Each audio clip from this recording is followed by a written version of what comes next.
नमस्कार प्रेक्षकांनो, मालिकेच्या आजच्या भागामध्ये आपल्याला पाहायला मिळणार आहे की एवढं सगळं जे काही झालेलं आहे त्यामागे वल्लरी, त्याचबरोबर नम्रता, त्याचबरोबर राकेश हे सगळेजण अर्णव ईश्वरीला त्रास द्यायला हात धुवून मागे लागलेले आहेत.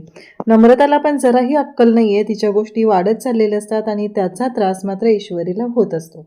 इकडे ईश्वरी मात्र जराही विचार करत नाही. नम्रता माझी बहीण आहे आणि तिच्यासाठी वाटेल ते करायची तयारी ईश्वरीने दाखवलेली असते, पण नम्रताच्या डोक्यात मात्र ईश्वरीला हरवणं एवढंच बसलेलं आहे. हे सगळं कशा पद्धतीने होणार आहे ते आपण डिटेलमध्ये पाहणार आहोत. राकेशने बॉम्ब हा प्लांट केलेला आहे, तो अर्णव ईश्वरीच्या ट्रॉलीखाली. आणि त्याचबरोबर इकडे अर्णव ईश्वरी सुद्धा त्या साडीला डाग पडल्यामुळं ते पुन्हा आलेले आहेत. ईश्वरीचं असं म्हणणं आहे की काही करून मला तीच साडी लागणार आहे, कारण त्याच्यावर मॅचिंग ज्वेलरी आणि फूड मी बनवलेलं आहे, त्यामुळं ती साडी माझ्यासाठी खूप महत्त्वाची आहे, असं ती अर्णवला सांगत असते. पण हे सगळं आता कशा पद्धतीने अर्णव ईश्वरी मॅनेज करणार, नक्की ऐनवेळी कोणतं डिझाईन केलं जाईल, काय केलं जाईल त्याच्यावरती, ती साडी जी आहे ती ईश्वरीने नेसण्यासाठी अर्णवचे काय काय प्रयत्न असणार आहेत ते आपल्याला पाहायला मिळणार आहेत. तर दुसरी महत्त्वाची गोष्ट म्हणजे किचनमध्ये आणखी एक शेगडी मांडून दुसरा संसार थाटण्याची स्वप्न पाहणाऱ्या नम्रताची ईश्वरीने चांगलीच नांगी ठेचलेली आहे. हे सगळं कशा पद्धतीने होणार आहे ते आपण डिटेलमध्ये पाहणार आहोत. त्यासाठी हा व्हिडिओ शेवटपर्यंत पहा. त्याचबरोबर चॅनलवरती नवीन असाल तर चॅनलला नक्की सबस्क्राईब करा. इकडे आकाश किचनमध्ये जातो, तो पाहतो तिथे ईश्वरी एकटीच असते. आकाश म्हणतो की नम्रता कुठे गेली, नम्रता का नाही इथे, म्हणून तो ईश्वरीला विचारतो की नम्रता कुठे आहे. त्यावरती इकडे आकाशला आता ईश्वरी सांगते की नाही भाऊजी, ती अजून आलेली नाहीये. आता हे ऐकल्यानंतर मात्र आता हे सगळं जेव्हा घडत असतं आणि त्याच वेळी इकडे आकाश आता रूममध्ये येतो, म्हणजे त्याच्या लक्षात येतं की नम्रता अजून झोपून राहिलेली आहे. एकतर ईश्वरीला स्पर्धेचंही सगळं करायचंय, घरातल्यांच्याही नाश्त्याचं सगळं ती बघत आहे. आणि त्याच वेळेस आता आकाश रूममध्ये येतो आणि तो विचार लागतो की काय चाललंय तुझं नम्रता, एकतर एवढा वेळ झाला तू उठलेली नाहीये, मला प्रत्येक वेळेस सांगत असते की माझ्याकडे सिरियसनेस नाहीये, मी या स्पर्धेकडे सिरियसली पाहत नाहीये, पण तू काय केलंयस आज, तुझ्या लक्षात येते का, तू अजूनपर्यंत उठलेली नाहीयेस, अजूनपर्यंत झोपून आहेस, एवढं तरी लक्षात ठेव, असं म्हणत आकाश तिला ओरडत असतो. तेव्हा मात्र इकडे ईश्वरी म्हणत असते की आकाश भाऊजी राहू द्या. पण इकडे आकाश जेव्हा ओरडतो ते पाहून नम्रताला खूप राग येतो. नम्रता तशीच उठते आणि डायरेक्टली किचनमध्ये येते आणि कामाला सुरुवात करते. त्या ईश्वरीने किचनमध्ये जी सगळ्यांच्या ब्रेकफास्टसाठी ठेवलेली भांडी असतात गॅसवरची, ती सुद्धा उचलून ती बाजूला ठेवते आणि म्हणते सरक, मला करायचंय, पहिलं मला उशीर होतोय, मला माझ्या स्पर्धेची तयारी करायची आहे. हे सगळं तिचं चाललेलं असतं. तेव्हा ईश्वरी तिला समजवण्याचा प्रयत्न करत असते, नमुताई ऐका गं, कसं स्पर्धेचं जर सगळं करणं महत्त्वाचं आहे, त्याचबरोबर आणखी काही गोष्टीसुद्धा महत्त्वाच्या आहेत आणि त्या म्हणजे घरातल्यांच्या नाश्त्याची तयारी, ती सुद्धा करणं तेवढंच गरजेचं आहे. आणि त्याचवेळी इकडे नम्रता मात्र म्हणत असते पण मी काय करू, कारण मला काहीही करून या सगळ्या गोष्टी ज्या आहेत त्या करून ठेवायच्या आहेत. आणि त्याचबरोबर इकडे ईश्वरीला ती सांगत असते की तू बाजूला हो, असं सांगत असते. तेव्हा ईश्वरी म्हणते की नमुताई बाद झालं, आत्तापर्यंत खूप ऐकून घेतलंय तुझं, पण आता नाही, कारण आता अति होतंय, हे सगळं जे काय ना अति झालं एवढं लक्षात ठेव, असं म्हणत ईश्वरी तिला थांबवत असते. ती म्हणत असते आकाश जा आत्ताच्या आत्ता आणि मला आणखी एक शेगडी आणून द्या, ज्या शेगडीचा वापर करून मी माझ्यासाठी इथं सेपरेट बनवू शकेल. तेव्हा ईश्वरी म्हणते तुला माहिती आहे का, या घरामध्ये 2 शेगड्या पेटणार नाहीत, काहीही झालं तरीही या घरामध्ये 2 शेगड्या पेटणार नाहीत, ही गोष्ट कायमस्वरूपी लक्षात ठेवायची आहे, असं सांगितलं जात असतं. तेव्हा मात्र नम्रता म्हणत असते पण मी काय करू. तेव्हा ईश्वरी म्हणते तुला कळत नाहीये का की 2 शेगड्या पेटवणं म्हणजे काय आहे ते, का ते समजूनच घ्यायचं नाहीये तुला, असं ईश्वरी तिला सांगत असते. तेव्हा मात्र नम्रता म्हणत असते मी काय चुकीचं केलंय ते सांग, कारण माझ्यावर तू दोष देऊ नकोस, प्रत्येक वेळेस माझ्यावरती ब्लेम करू नकोस, असं इकडे नम्रता बोलत असते. तेव्हा ईश्वरी म्हणत असते तुला कळत नाहीये का ताई, तू काय बोलतेस ते. आकाश पण म्हणत असतो की नम्रता नाही, आणि नम्रताचं हे अति चाललेलं असतं, हे ईश्वरीच्या सुद्धा लक्षात आलेलं आहे. आणि तरी सुद्धा ईश्वरी तिला समजवण्याचा प्रयत्न करत असते, पण तिला समजूनच घ्यायचं नसतं. त्यानंतर इकडे आपल्याला पाहायला मिळतं ते म्हणजे राकेश. राकेशची एक वेगळीच नाटकं सुरू आहेत. आता तो स्वीपर म्हणून त्या कार्यक्रमात आलेला आहे आणि तिथे त्याला आता धमाका करायचा आहे. धमाका म्हणजे तो साधा सोपा नाहीये, तर त्याला बॉम्बस्फोट करायचा आहे आणि त्या बॉम्बमध्ये, त्या ब्लास्टमध्ये अर्णव आणि ईश्वरी पेची राख झाले पाहिजे, त्यांच्या चिंधड्या चिंधड्या उडवल्या पाहिजेत. हा असला घाणेरडा प्लॅन घेऊन हा माणूस तिथं पोहोचलेला आहे. त्यानंतर इकडे आपल्याला पाहायला मिळतं ते म्हणजे एवढं सगळं झालेलं असतं तरीही जेव्हा या सगळ्या गोष्टी घडत असतात आणि त्यावेळेस मात्र इकडे राकेशने मास्क घातलेला आहे आणि त्यामुळे एक हवालदार आहे, त्यांना संशयास्पद वाटतं. ते हवालदार तिथे जातात आणि त्याला विचारू लागतात की कोण आहेस तू, आय कार्ड कुठे तुझं? आणि मग राकेश म्हणतो की हो हो देतो मी माझं आय कार्ड. असं म्हणत राकेशने आता खिशात हात घातलेला असतो आय कार्ड काढायला, पण नेमकं आय कार्ड त्याच्याकडे नाहीयेच आणि त्याही पेक्षा जर आय कार्ड या पोलिसाला दाखवलं तर आपण याच्यामध्ये अडकणार हे त्याला माहितीच आहे. कारण पोलिसांना माहिती आहे की त्यांच्या पोलीस स्टेशनमधून एक आरोपी फरार झालेला आहे.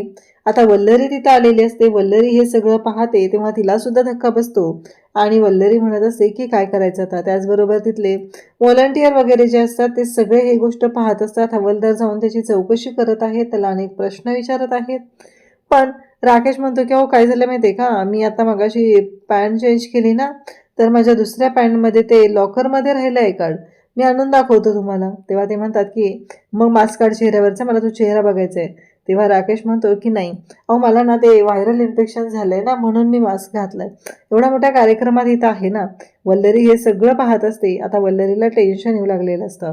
इकडे मात्र पाहायला मिळतं की आजी आता ईश्वरीला दही साखर देतात आणि म्हणतात जिंकून ये, मला खात्री आहे जिंकून ये, हे सगळं नीटच होणार आहे असं सांगितलं जात असतं.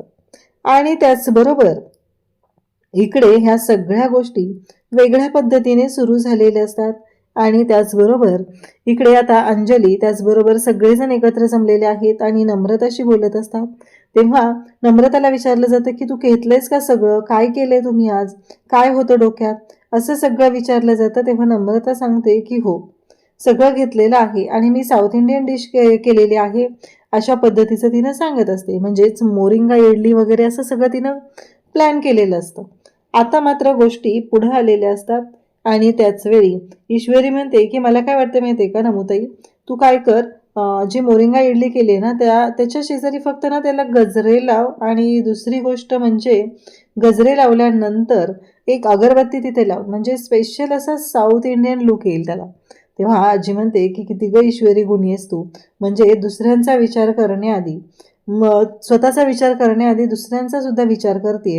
या स्पर्धेमध्ये काय करायचं या सगळ्या गोष्टींचा तू विचार करत आहेस असं तिचं चाललेलं असतं. तेव्हा मात्र इकडे ईश्वरी म्हणत असते की हो बरोबर आहे, पण ती माझी ताई आहे ना, आम्ही स्पर्धक असले तर ते बाहेर, इथे नाही आहे स्पर्धक आम्ही, असं सांगितलं जातं. कारण ती माझी बहीण आहे आणि इथे आम्ही स्पर्धक नाही आहे, इथे आम्ही सख्या बहिणी आहोत असं ती सांगते. तेव्हा मात्र इकडे आता अर्णव ईश्वरी सगळेजण आता रेडी झालेले आहेत आणि या कार्यक्रमासाठी पोहोचण्याची सगळ्यांची अशी तयारी चाललेली असते. आणि त्याचबरोबर इकडे पाहायला मिळतं ते म्हणजे की आता अर्णव ईश्वरी सगळेजण तिथं आहेत. अर्णव आलेला असतो आणि अर्णव जेव्हा आता तिथं आलेला आहे त्याच वेळेस पाहायला मिळतं ते म्हणजे छान असा तयार होऊन अर्णव आलेला असतो. तर मामा आज म्हणत असतो की नाही कसं आहे, हा छान दिसतोय सगळं मला माहिती आहे, पण नेहमीच झालं यांचं, स्पर्धेला सगळ्यांच्या लेट पोचतात, नक्की काय करतात नाही मला तेच कळलेलं नाही असं इकडे मामा विचारत असतो. मामा म्हणत असतो आज काहीही झालं तरीही मी स्वतः याला घेऊन जाणार आहे, कारण मला ती रिस्कच आज घ्यायची नाहीये असं मामाचं म्हणणं असतं. तेवढ्यातच ईश्वरी म्हणते की माझा एक डब्बा राहिला, मी एक्स्ट्राचा डब्बा घेते, कारण त्यांना फूडचं प्लेटिंग करायचं आहे, अशा बऱ्याच गोष्टी करायच्या असतात आणि त्यासाठी हे सगळं चाललेलं असतं. आणि मग मात्र इकडे ईश्वरी डबा आणायला जाते. तेवढ्यातच नम्रताने फेविकॉल घेतलेला असतो आणि ईश्वरीची जी साडी आहे त्या साडीवरती तो फेविकॉल टाकलेला असतो आणि मजा बघायला तयार झालेली असते. तिचं असं म्हणणं असतं की काहीही झालं तरीही आता यांची तर वाटच लावणार आहे असं तिच्या डोक्यात असतं. कारण नम्रताने मुद्दामहून हे जाणीवपूर्वक केलेलं आहे हे लक्षात आलेलं असतं.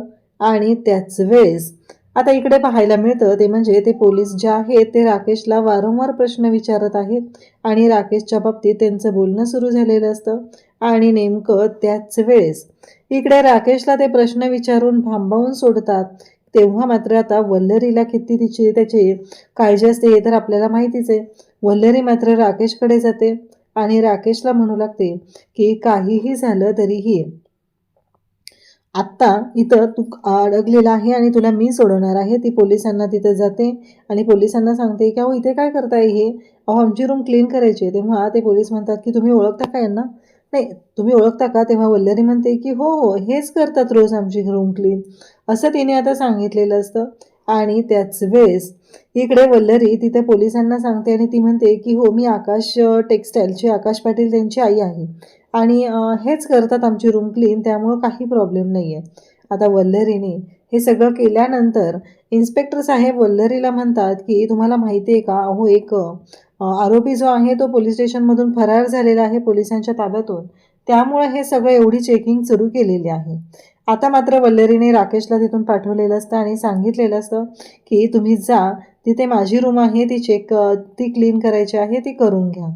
इकडे आता अर्णव ईश्वरी सगळेजण स्पर्धेच्या ठिकाणी पोहोचलेले आहेत आणि आता सगळ्यात मोठी गोष्ट आहे ती अनाउन्समेंट केली जात आहे. सगळ्यांनी आणलेले त्यांचे फूड आणि त्याचबरोबर फॅशन रिलेटेड आर्ट जे आहे ते मांडून घ्यायचं आहे, कारण याच राऊंडला सगळे पदार्थ घरून बनवून आणायचे होते हे सुद्धा सांगितलेलं असतं.